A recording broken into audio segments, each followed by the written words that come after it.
There are certain objects in the world that have been with us longer than we know. They sit in our hallways, they hang on our walls. They are passed down from generation to generation, accumulating dust and quiet meaning that nobody remembers anymore. Most of them are exactly what they appear to be. Most of them. But some of these objects came from somewhere we have stopped knowing how to talk about. They were made by hands that understood things our hands have forgotten. They were placed into the world for reasons that mattered to the people who placed them there and stopped mattering when those people were gone. The objects remain. They are still here, sitting in your hallway, hanging on your wall, waiting patiently for someone to do exactly the wrong thing with them. Sarah Holloway never knew her grandmother's mirror was one of those objects, yet she had owned it for 10 years. The mirror had come to Sarah after her grandmother, Eloise, died in the spring of her senior year of college. Sarah had been the only granddaughter who showed any interest in the antique pieces in her grandmother's hallway. Eloise had bought the mirror at an estate sale in Mobile in 1971 because she liked the way the carved frame caught the afternoon light. She had owned it for over 40 years. It had hung in the hallway of her small house outside the town of Linden in Marengo County, Alabama, for so long that Sarah could not remember a single visit to her grandmother's house where the mirror had not been there. When Eloise died and the family began the slow work of dividing what she had left behind, Sarah asked for the mirror. Her older brothers, Caleb and Daniel, had no interest in it. Caleb inherited the house itself and kept it as a property to visit on weekends and holidays. Daniel took some of their grandfather Henry's old fishing equipment. Sarah took the mirror back to her apartment in Birmingham and hung it in her bathroom because the carved frame was the only thing in the small room that was not white or chrome, and she wanted something her grandmother had touched to be the first thing she saw in the morning. She had never noticed the symbol carved into the lower corner of the frame. It was small, easy to miss. Eloise had owned the mirror for 40 years and had never noticed either. Sarah had owned it for 10 and also never noticed. Mary noticed. Mary noticed the first time she came over to Sarah's, yet she did not say anything. Sarah and Mary had been friends since the second week of freshman year at the University of Alabama. They had met in a literature class neither of them particularly enjoyed and bonded over their shared opinion that the professor was teaching the wrong books. By the end of the first semester, they were inseparable. By graduation, they were the kind of friends whose lives had grown so tangled together that neither could remember exactly when the boundary between them had stopped mattering. After college, they both moved to Birmingham, different apartments but the same neighborhood, only 6 blocks apart. At some point, they developed a tradition somewhere around the third year of their friendship that neither of them remember starting. Late night text messages to one another about ridiculous 3 a.m. rituals they had found on the internet. They would send each other the rituals as they found them, mock the absurdity of their rules, and then sometimes, when they were both still up at 3 a.m. and feeling brave, or bored, or slightly drunk, they would actually do them. Together. At the same time. Each in their own apartment, 6 blocks apart. They would always video call each other for the duration of whatever ridiculous ritual they had chosen and laugh through it the entire time. Nothing ever happened. That's part of the joke. That's how these things always go. Sarah's love of horror stories had begun long before Mary. It had started in childhood at her grandmother's house. Around the campfire, her grandfather, Henry, built in the clearing past the creek on summer nights when the family came to visit. Henry always told stories the way only certain old Southern men could. Slow, deliberate, long pauses in the wrong places that made everything land harder. Stories about hitchhikers who were not really there. Stories about phone calls that came from inside houses. Stories about things in the woods that wore the face of someone you loved. Sarah's brother had loved them. Sarah loved them more. After Henry died when Sarah was 14, the campfire stories stopped. But Sarah had already developed a taste for them. She kept reading horror books on her own when she visited Eloise in the summers afterward. She would sit under that same shady oak by the creek where Eloise had always read to her as a small child and read horror novels to herself while her brother swam in the water that she herself never learned to enter.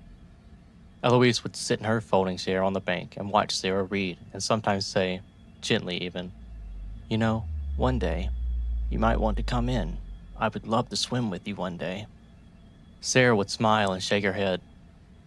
Maybe next summer, Grandma. It was always maybe next summer. Sarah never did learn how to swim.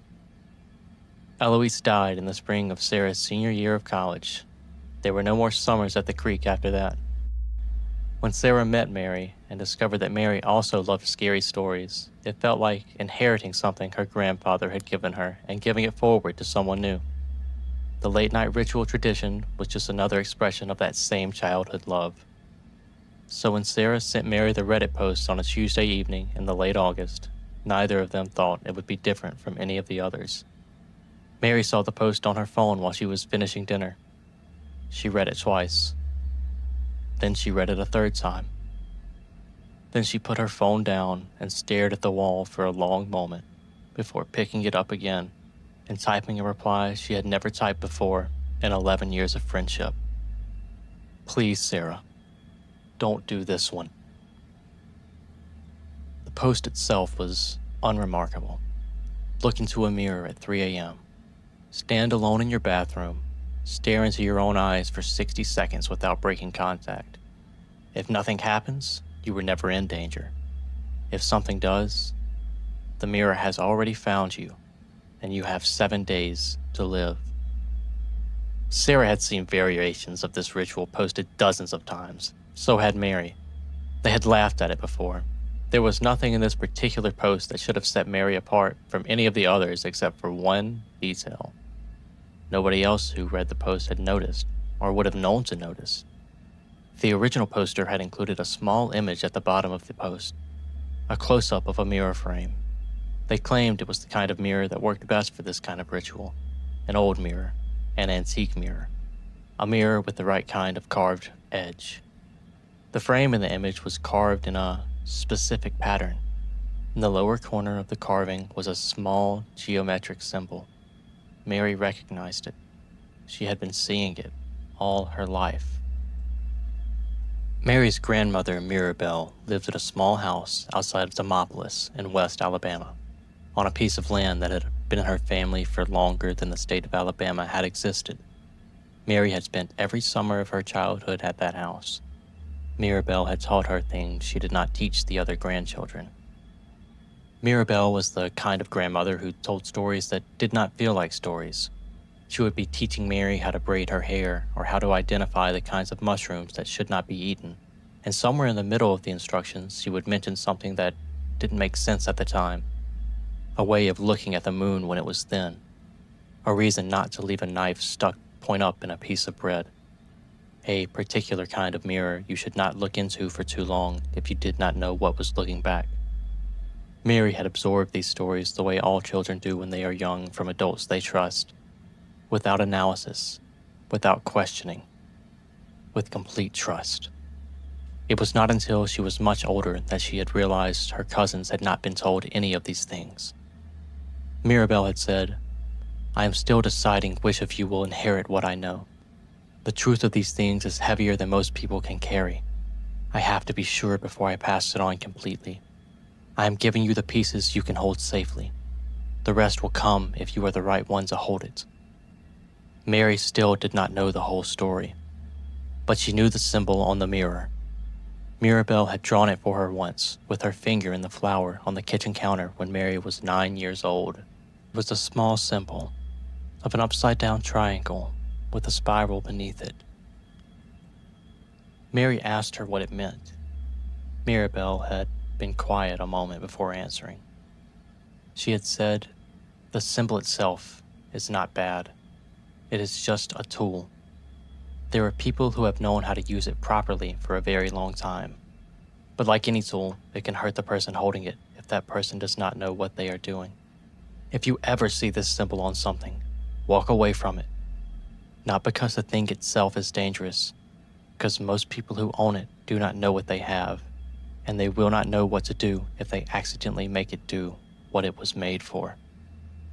Mary had nodded the way children nod when an adult tells them something serious.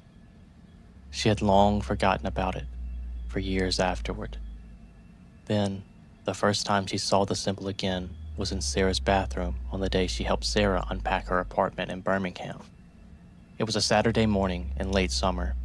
Sarah was wearing a faded gray t-shirt and her hair was in a messy bun, and she was holding the mirror up to the wall trying to decide whether the placement looked right. Mary had walked into the bathroom carrying a box of toiletries and had stopped in the doorway and looked at the lower corner of the car frame and felt the bottom drop out of her stomach. She did not say anything. What could she have said? The mirror was Sarah's grandmother's. It had hung up in Eloise's hallway for 40 years. Eloise was a kind, elderly woman who had baked cookies for Sarah's college roommates and never hurt anyone in her life. Mary could not bring herself to look at her best friend on the day Sarah was settling into her first real adult apartment and tell her there was something wrong with the only thing she wanted to keep from her grandmother. So Mary had filed the symbol in the back of her mind alongside everything else Mirabelle had taught her. A piece of knowledge with no clear application that she did not fully understand. For 10 years it stayed there. Then the Reddit post arrived. Sarah read Mary's reply 3 times. It was such a strange message that, for a moment, Sarah genuinely thought Mary was joking. 11 years of texting each other, ridiculous rituals, and Mary had never once asked her not to do one. Sarah replied, "Are you serious?" Mary did not respond for several minutes. Mary's reply finally came. "Just, please, not this one. I can explain another time. Just trust me." Sarah read it, and read it again. And then, because Sarah was the kind of person who hated being asked to trust something without explanation, she replied with a message that she would later wish she had not sent. "If you can't tell me why I should be worried, I'm doing this." Mary did not reply. Sarah waited 15 minutes. Mary still had not replied. Sarah looked at the Reddit post one more time. The rules were stupid. The whole thing was clearly internet nonsense. She had also just taken her second dose of NyQuil because she had been fighting off something for 3 days and was desperate to actually get some sleep that night. The medicine was making her feel pleasantly disconnected from her body. She walked towards her bathroom. It was 2:54 a.m. Sarah stood in front of her grandmother's mirror in her small white-tiled bathroom and looked at her own face. She set a timer on her phone for 60 seconds. She started counting. 1, 2, 3. For the first 30 seconds, nothing happened. Then, the reflection blinked. Sarah had not. She kept counting. 42, 43, 44, 45. The reflection smiled. Sarah did not. The smile was small, almost imperceptible. There was nothing menacing in it. If anything, there was something patient in it. A quiet, pleased quality. The way a person smiles when they recognize someone they have been waiting a long time to meet. Sarah's timer was still going. 53, 54, 55. The tiles behind the reflection began to darken. Not the tiles, the wall behind the tiles.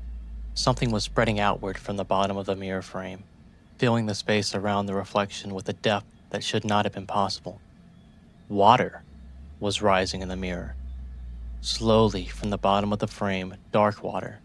The reflection stood in the water and watched Sarah as the water climbed her ankles, her knees, her thighs. She did not move.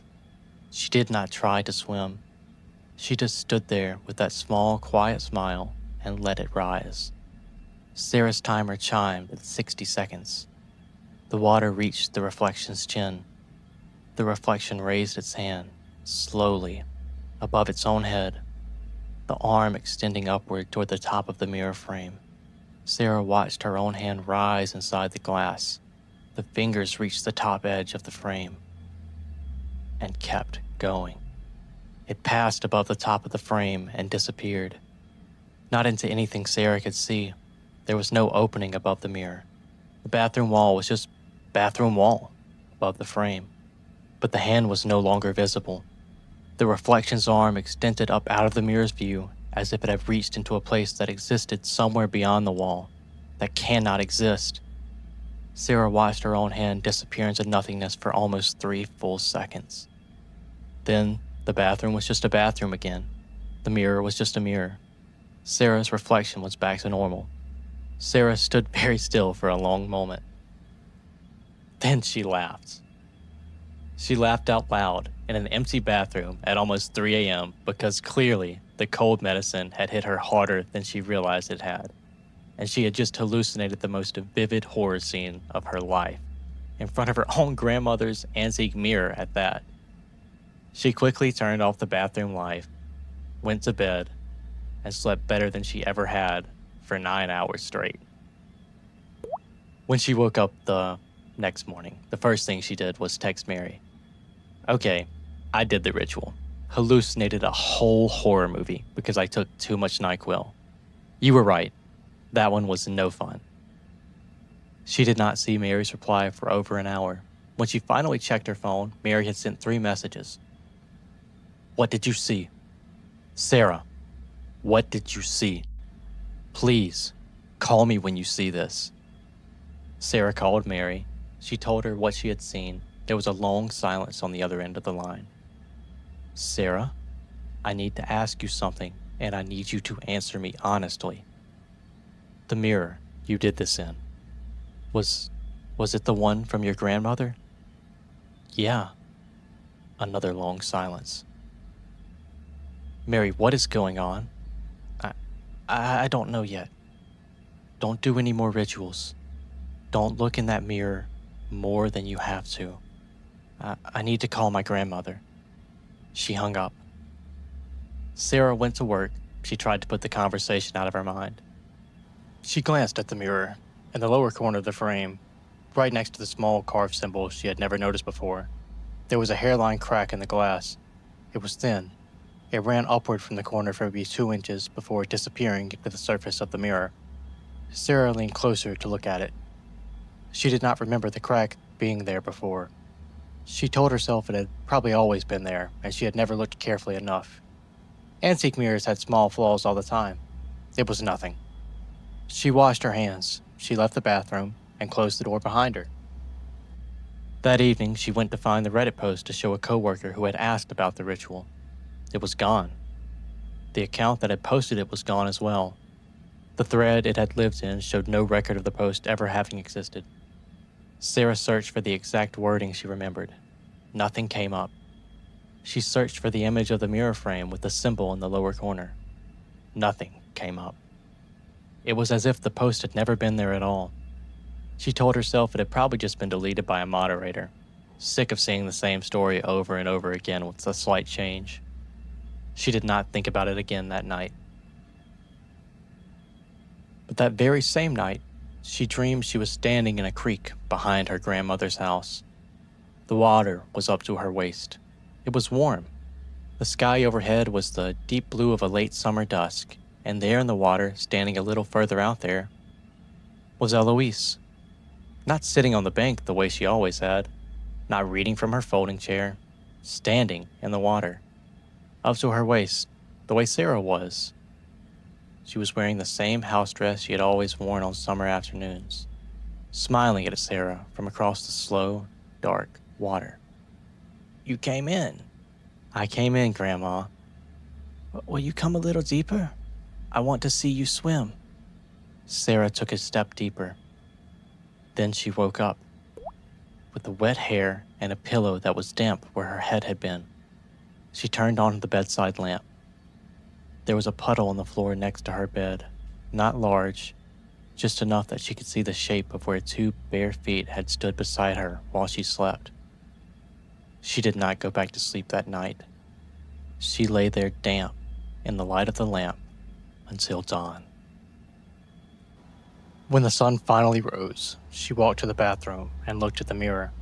The crack in the lower corner had spread. It now reached several inches upward and had branched into a small web of thinner lines spreading outward from a central point. In the center of that web, barely visible, was the shape of a palm pressed against the inside of the glass. Sarah covered the mirror with the sheet she pulled from the linen closet. She did not look at it again for the rest of the day. Mary called her at 7 the next morning. Sarah, Are you alone? Mary, what is happening? I'm coming over. I'm leaving right now. I'll be there in 15 minutes. Mary arrived in 10 minutes. She came through the door without knocking and walked through the apartment, looking at each room with a focused intensity. She paused in the bathroom doorway. She did not go in. She looked at the sheet covering the mirror. The fabric was being pushed outward in a small, slow bulge near the lower corner, the shape of fingers pressing against the glass from the other side, pressing through the sheet like a hand reaching through water. Mary did not point at it. Sarah had not noticed it until that moment. She came back to the kitchen and sat down across from Sarah at the small breakfast table. She said, "I have to tell you something I should have told you 10 years ago." Mary then told Sarah everything she knew. The symbol on the mirror, the lessons Mirabelle had given her in pieces across her childhood, what Mirabelle had said about the symbol not being evil in itself, just a tool, but a tool that hurt people who did not know how to use it. She told Sarah about the day she had helped her unpack and seen the symbol and chose not to say anything. Mary finished and waited. Sarah did not speak for a long time. When she did, her voice was small. "What happens to me now?" I don't know. My grandmother is driving here. She'll be here this evening. She knows more than I do."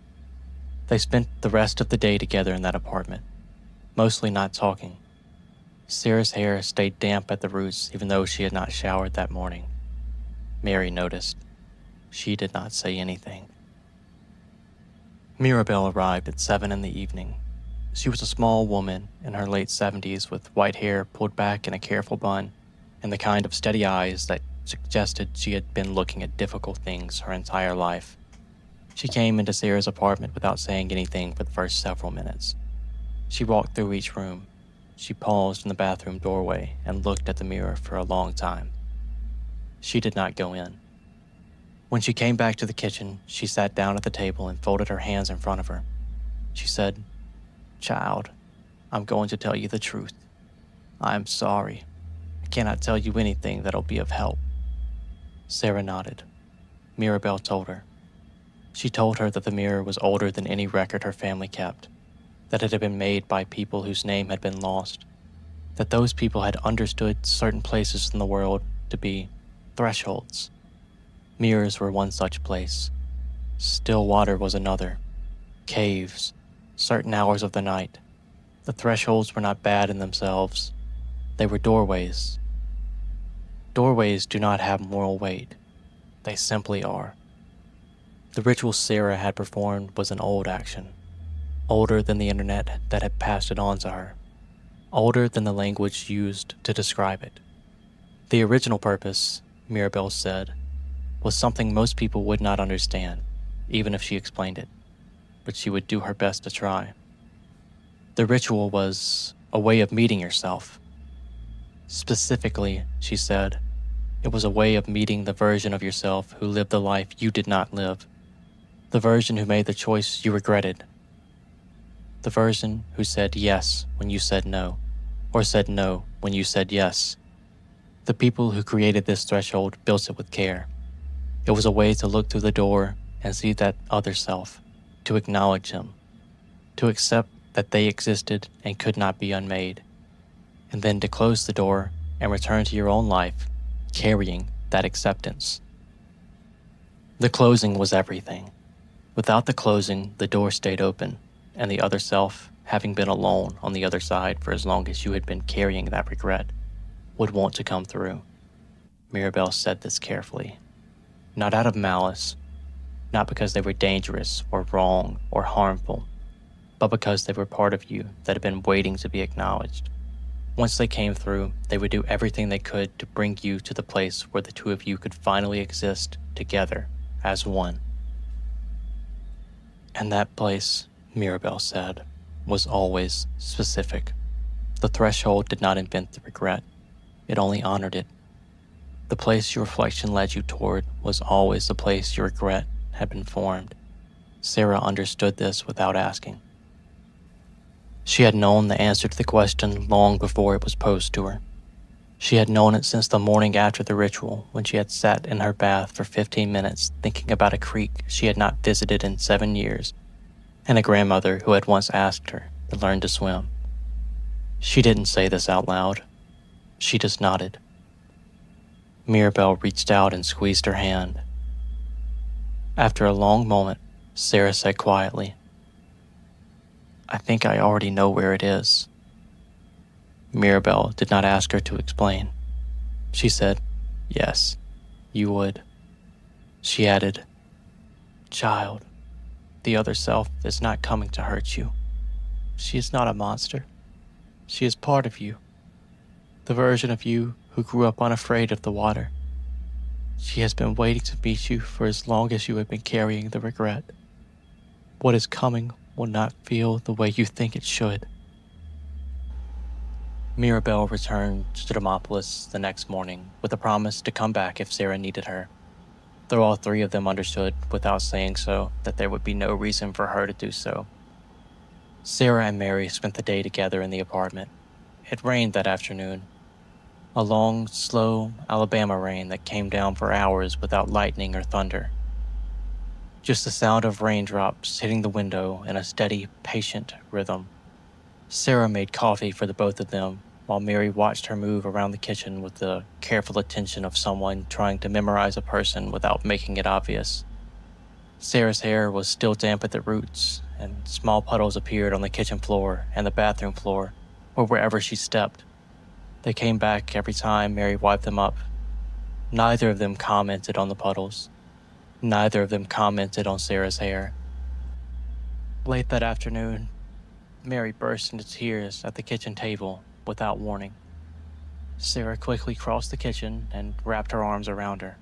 Sarah said, "Mary, it's okay." "It's not okay." "It is okay. Listen to me. The mirror was always going to find me. Eloise bought it in 1971. The symbol was on it then. The person who should have warned her was already dead. The mirror has been waiting for someone in my family for 50 years. I did the action. It was all me. You being there 10 years ago did not put me here. I put me here." "I should have told you." "You should have told me what? That an antique mirror in my dead grandmother's hallway had a symbol on it that your grandmother had warned you about when you were 9? I would have laughed at you. I would have hung it up anyway. I loved her. You know that." Mary leaned into her best friend's shoulder and cried. Sarah held her.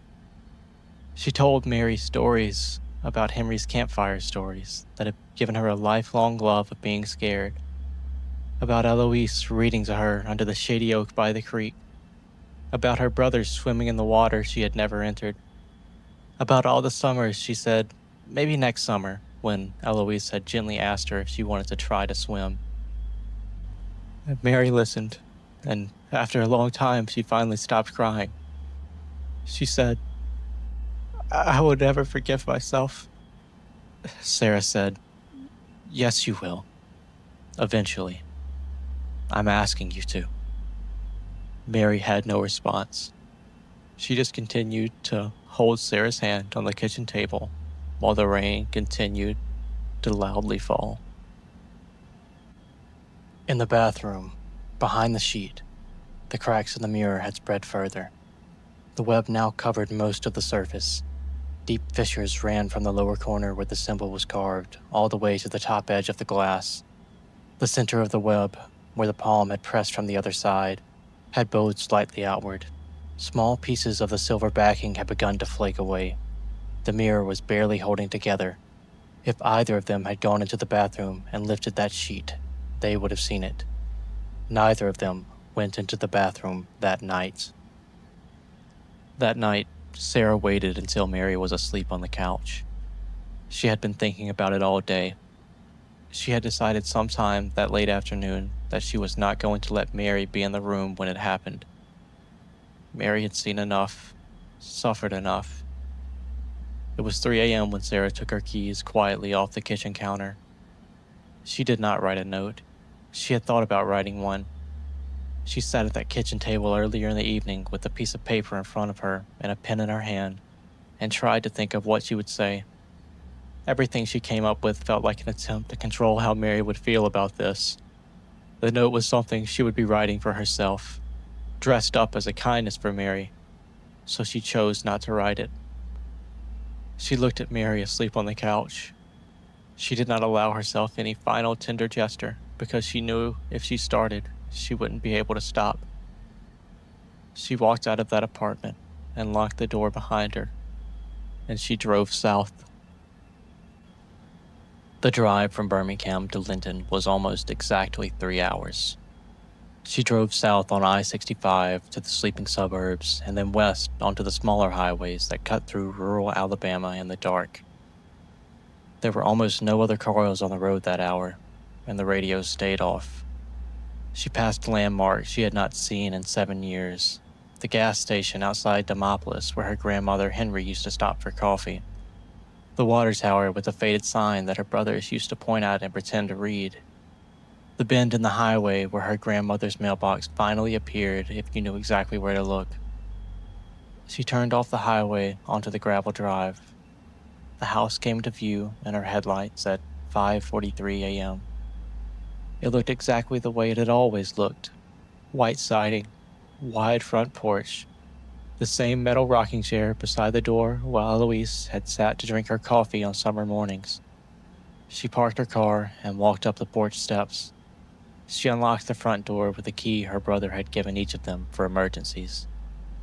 The house somehow smelled the same.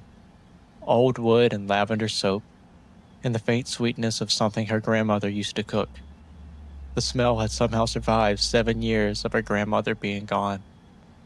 Sarah closed the door behind her and walked through the hallway. The empty space on the wall where the mirror had once hung was still there, a small rectangle where the paint had not faded. Sarah stood in front of it for a long moment.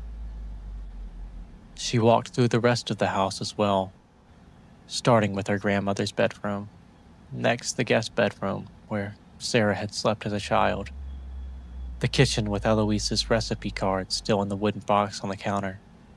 She picked up one of the cards and held her grandmother's handwriting in her hands for a long moment before setting it back down, tears welling in her eyes. She walked out to the back porch and sat and watched the sun come up over the property. The patch of the creek began to be visible from where she sat, and the shady oak was seen at the edges of the trees. She did not go down yet. She had one more day. Mary woke up at 7:30 that morning. The couch was empty. She walked through every room calling Sarah's name, even though she already knew. The bathroom door was open. The mirror was still behind the sheet. The apartment was empty. She called Sarah's phone. It rang 4 times and went to voicemail. She called again. Voicemail. She kept calling. Each time it rang, each time it went to voicemail. Each time she heard Sarah's recorded voice telling her to leave a message. Mary felt the space between her and her best friend grow wider. She knew where Sarah had gone. Sarah had talked about her grandmother's house her entire life. The creek and the oak tree and the porch and the campfire clearing and the summer she had spent there as a child. Mary knew those stories better than she knew her own childhood in some ways, because Sarah had told them so many times. But knowing the story and knowing the address were entirely different things. The house had been a memory they talked about, not a place they visited together. And now, that gap, that small, ordinary gap of never having needed to know, felt like the most important fact in the world. She thought carefully. Who would have the address? Caleb, Sarah's older brother. He owned the house now. He would know exactly where it was. Mary did not have Caleb's number.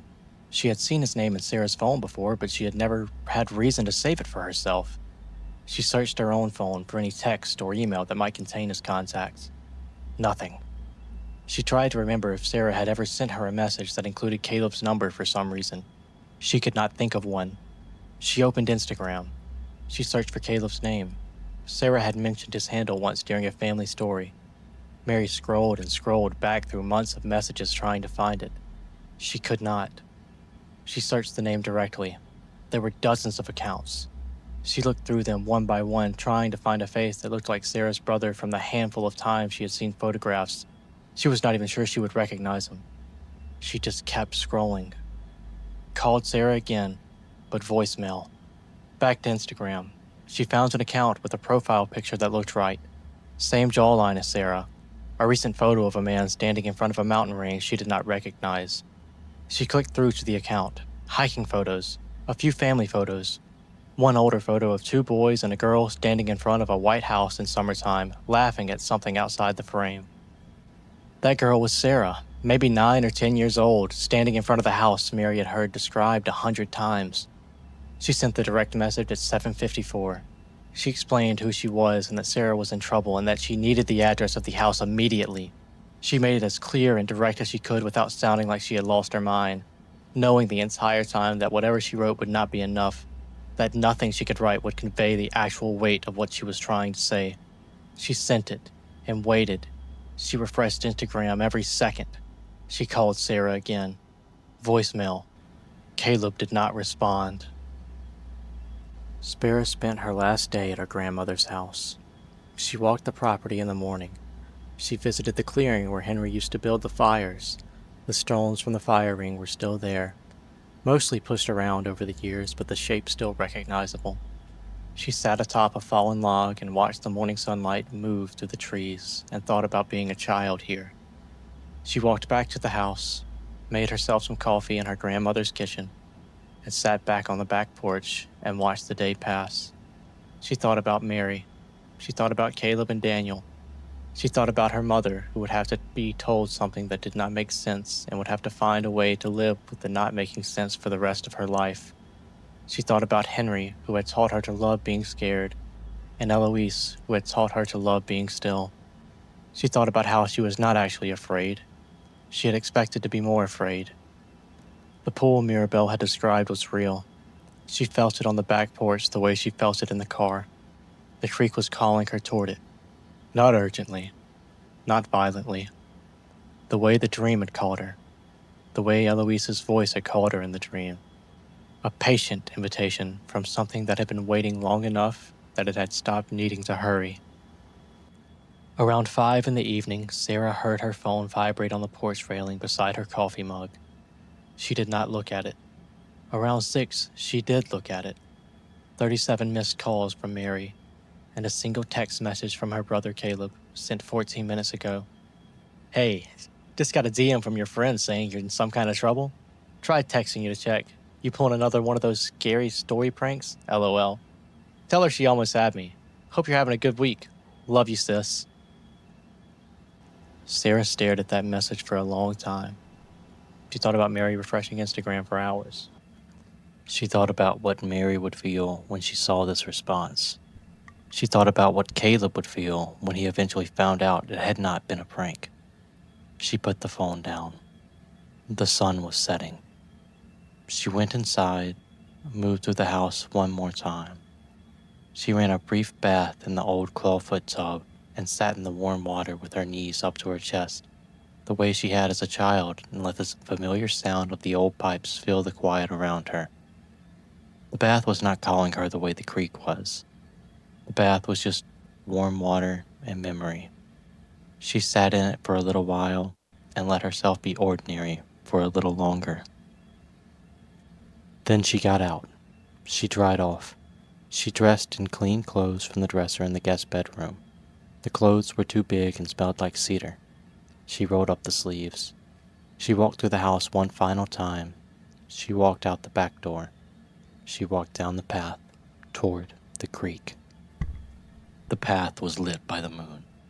The light cut through the canopy of the trees and made bright patches on the ground that Sarah walked through one after another. The shady oak appeared first. She stopped beneath it. She stood under the tree for a long moment. She thought about all the summers she had sat there with a book while her brother swam. She thought about Eloise and her folding chair on the bank. She thought about Henry's voice carrying across the water from the campfire clearing on summer nights when she was small and the world was only this place and these people and the dark water and the stories. She thought about all the things this place had meant to her and still meant to her. Then she walked the last few steps down to the bank. The creek was slow and dark under the night sky. The moonlight came through a gap in the branches of the shady oak and made a circle of pale light on the surface of the water near the bank. Inside the circle of light, Sarah's reflection looked back at her. Inside the circle of light, Sarah's reflection looked back at her. Inside the circle of light, Sarah's reflection looked back at her. It was identical to her, her exact face, her exact body, standing in the water of the creek, looking up at her on the bank with the same quiet, patient expression it had worn the night of the ritual. The same small, pleased smile. The same stillness. It had been waiting here. It had always known this was where they would meet. Sarah looked at it. The reflection looked back. Neither of them spoke. After a long moment, the reflection raised its hand towards her. Not aggressively, not urgently. The way you would offer your hand to someone you wanted to lead somewhere safe. Palm up, fingers loose. The same arm that had reached above the top of the mirror frame a week ago and disappeared into a place that should not have existed. The hand had been looking for her since that night. It had finally surfaced in the right water. Sarah looked at the hand reaching up out of the creek toward her. She thought about every maybe next summer. She thought about the way Eloise had always asked gently, without pressure, without disappointment, just the same quiet hope offered again and again across all those years. She stepped down off the bank into the cool, dark water and took the reflection's hand. Mary had spent the last day in Sarah's apartment. She had not been able to leave. She had tried twice. Both times she had gotten as far as the door and stood there with her hand on the handle and could not make herself go through it. Leaving felt like giving up.